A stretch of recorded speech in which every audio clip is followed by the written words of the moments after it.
Dans l'actualité du 13h15, pour mieux protéger la ressource eau au Burkina Faso, il existe désormais une police de l'eau, un nouveau concept développé à la faveur de la mise en place des agences de l'eau. Dans les hauts bassins, une dizaine d'agents ont été formés sur le sujet. Et puis en Corée, le pape gagne le cœur de la jeunesse catholique. En effet, François a su établir une relation étonnante de proximité avec les 6000 jeunes asiatiques rassemblés pour leur JMJ continental vendredi 15 août à Solomé.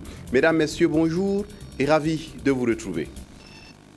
Vous le savez déjà, le président du Faso est en France depuis jeudi.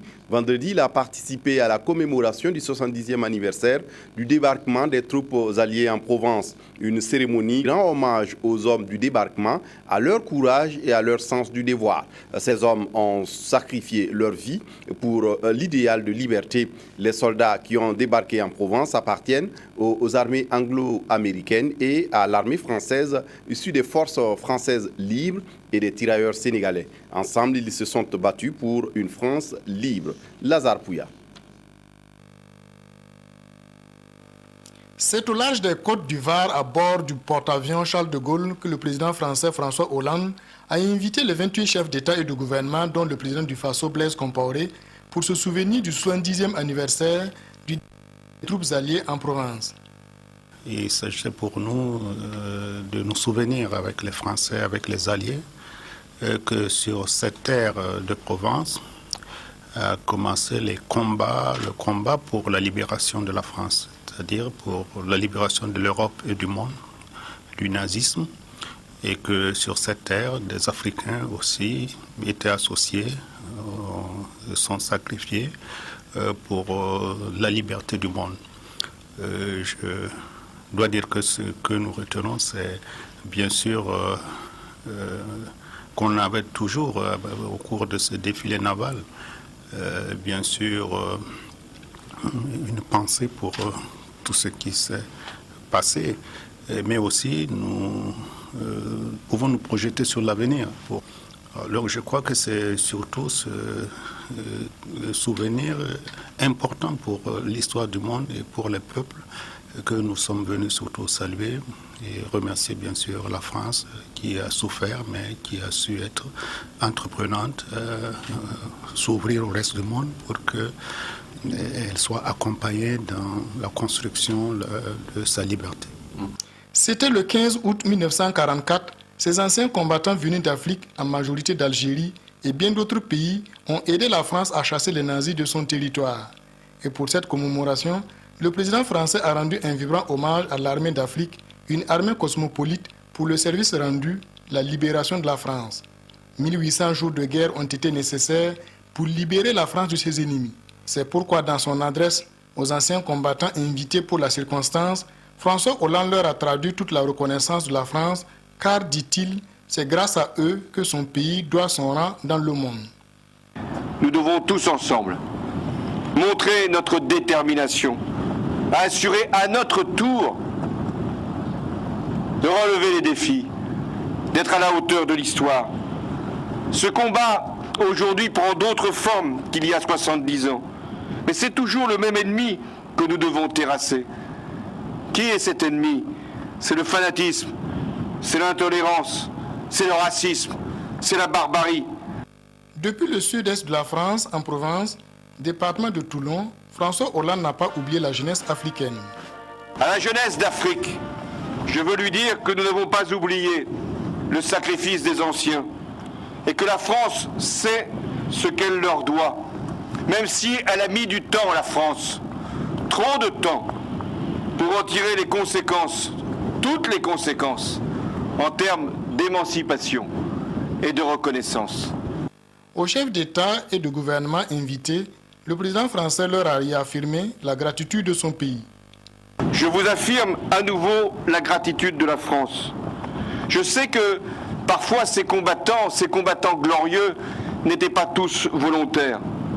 Eh bien, notre dette à leur égard n'en est que plus grande. Cette dette, elle n'est pas seulement morale ou financière. Cette dette, elle est politique. Et elle nous oblige, nous la France, à une solidarité face aux menaces d'aujourd'hui, à toutes les menaces. Et d'abord en Afrique, France s'associe aux dirigeants africains pour traiter des questions de sécurité du continent, de paix, de stabilité et aussi les grands sujets du développement. C'est déjà, je crois, une marque de cette ancienne solidarité avec la France qui est ainsi révélée. Mais nous pensons que pour effectivement les anciens combattants qui sont encore là, il y a certainement encore un effort à faire pour les accompagner dans ces derniers moments de leur vie. Il y a certainement d'autres initiatives qu'elles pourraient prendre. Je pense que c'est à elles de nous le dire. François Hollande a également évoqué la situation en Ukraine, au Moyen-Orient, au Nigeria et au Cameroun, qui nécessite l'urgence d'agir. Selon lui, il faut vite trouver des solutions humaines aux migrations et s'attaquer aux menaces de l'épidémie d'Ebola en Afrique de l'Ouest. À la fin de la cérémonie, François Hollande et les chefs d'État ont assisté à un défilé naval et aérien où quelques pays ont présenté leurs navires de combat. Je vous le disais en titre, pour mieux protéger la ressource eau au Burkina, il existe désormais une police de l'eau, un nouveau concept développé à la faveur de la mise en place des agences de l'eau. Dans les hauts bassins, une dizaine d'agents ont déjà reçu une formation et sont désormais aptes à servir pour protéger et aider à préserver la ressource eau. Amadou Lougué, sur place à Bobo Dioulasso. Ils ne sont pas des policiers, mais tout simplement des agents issus des services du ministère de l'eau, des aménagements hydrauliques et de l'assainissement. Après 2 semaines de formation, ils ont la mission de conduire la phase pilote du service de la police de l'eau. C'est une confiance que la hiérarchie a placée en moi.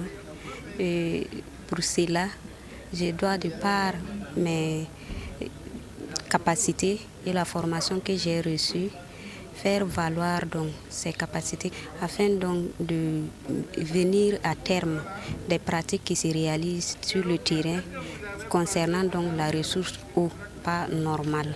Il faut donc chercher à normaliser à travers cette formation et nos formations de base. La police de l'eau consiste au contrôle de l'ensemble des cours d'eau, les lacs, les mares, les milieux aquatiques et les eaux souterraines. L'objectif recherché, parvenir à une gestion saine et intégrée des ressources en eau. La police de l'eau, c'est cette structure qui est chargée notamment d'assurer une bonne régulation de la gestion des ressources en eau à travers une sensibilisation, à travers aussi un constat des actes qui sont posés en matière de prélèvement ou de pollution d'eau et aussi éventuellement de procéder à la répression. 10 modules enseignant entre théorie et pratique.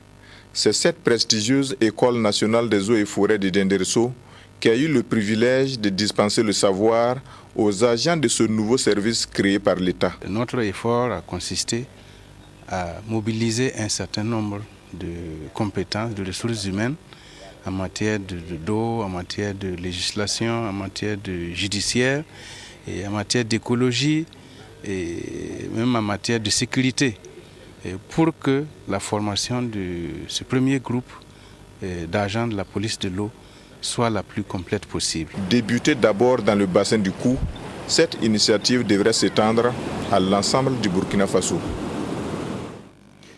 Les points focaux du ministère en charge de l'éducation reçoivent à Koudougou une formation sur les fondamentaux du journalisme. Il s'agit de les aider à mieux appréhender les enjeux de l'information, surtout orientés vers l'éducation. Explication sur place à Koudougou, Jonas Ouemba.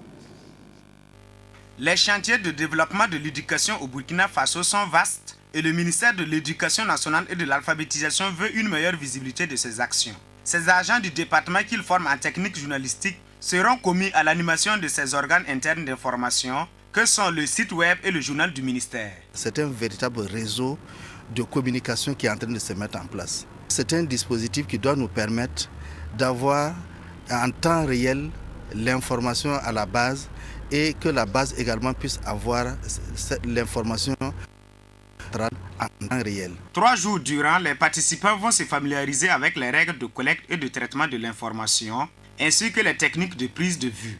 Cette formation devra leur permettre d'être des relais de communication entre la direction de la communication et de la presse ministérielle et les différentes structures de l'éducation. Le ministre Salifou Kaboré de l'énergie, avec l'appui du programme d'appui au développement du secteur de la santé au Burkina, offre une ambulance au centre médical de Koupéla. Il a par ailleurs réalisé un forage à Pousga, un village du Koulitenga. Marcel Tau.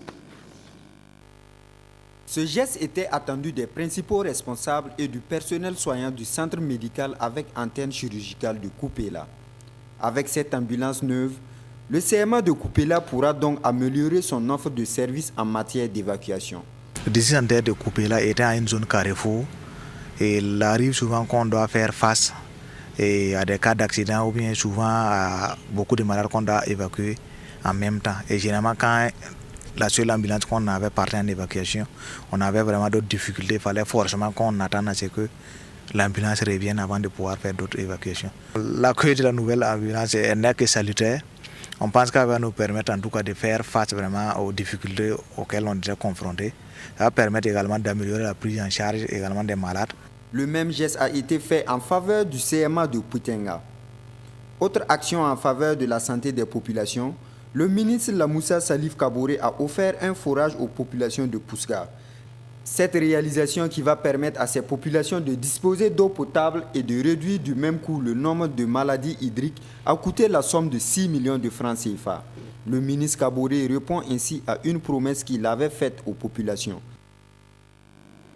Et puis le ministre de la Promotion de la Femme et du Genre, Nestorine Sangaré, a remis officiellement du matériel technologique aux femmes du Sahel.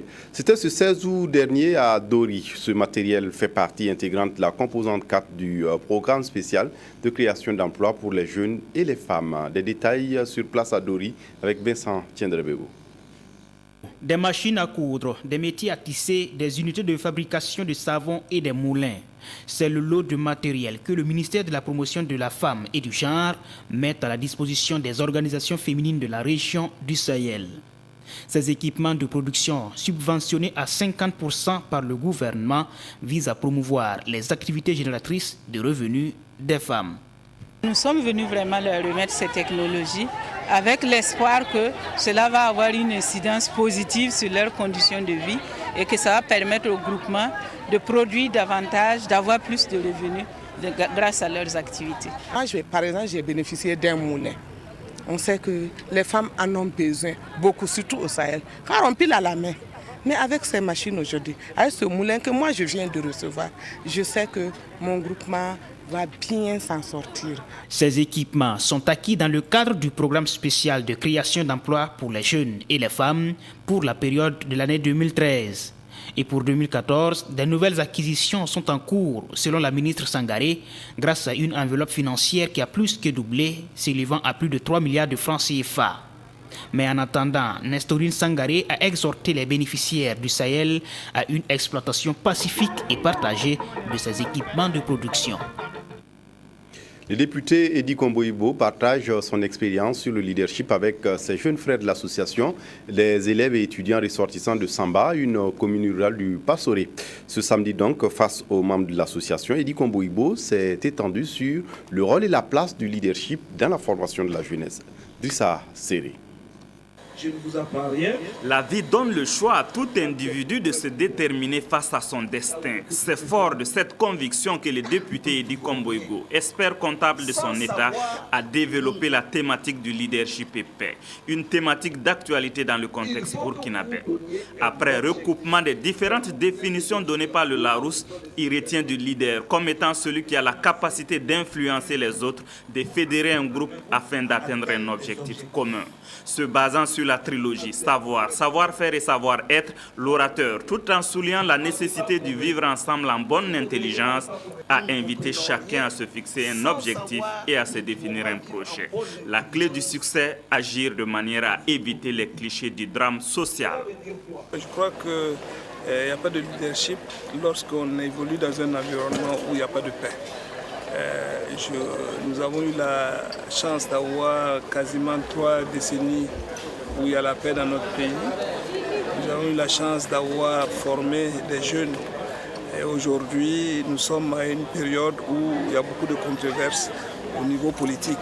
C'est notre devoir de les interpeller sur leurs responsabilités pour que la paix demeure dans ce pays-là et que chacun puisse vaquer à ses occupations, quelles que soient les convictions politiques des uns et des autres, que l'on puisse se parler sans se heurter et que le meilleur gagne. Comment vaincre sa timidité pour devenir un meneur d'hommes? Comment prendre la parole en public? Quelle est la différence entre leader et manager? Ce sont autant de préoccupations auxquelles le conférencier a apporté son éclairage. Je trouve que c'était super bien parce qu'on a beaucoup appris à l'issue de cette formation. Je pense que chacun pourra améliorer sa vie et aussi, dans ce qu'il exerce, chacun va tenter de devenir meilleur.